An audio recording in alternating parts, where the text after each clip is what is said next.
అన్నా అది చెప్పా కదన్నా, సాయంత్రం చెల్లి పిల్లలు ఇంటికి వస్తున్నారని. కొంచెం తొందరగా వెళ్తానన్నా. రేయ్, బేరం ఉండేదే పండగ పూట తొందరగా వెళ్తానంటావేంద్రా?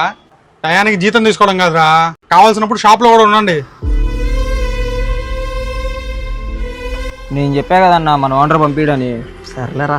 ప్రపంచం మొత్తం దీపావళి చేసుకుంటుంది, మనం చూడు ఏం చేస్తున్నావు. రేయ్, స్టాక్ వస్తుందేమో బయట నుంచి చూడండి.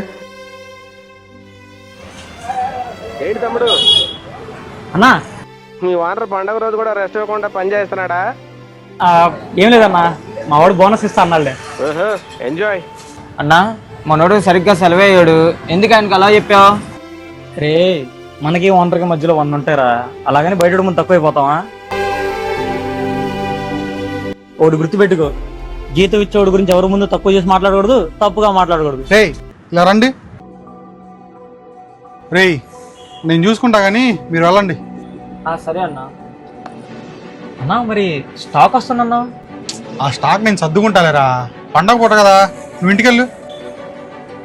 రేయ్, ఇదిగోరా. జీతం ఇచ్చేసావు కదన్నా. జీతం కాదురా, అది నీ బోనస్. ఇంటికి చెల్లి పిల్లలు వచ్చారన్నావు కదా, ఇంటికి ఖాళీ చేతులతో అయితే ఏం బాగుంటది?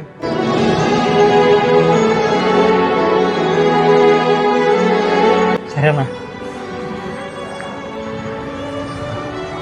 అన్నా, హ్యాపీ దీపావళి అన్నా.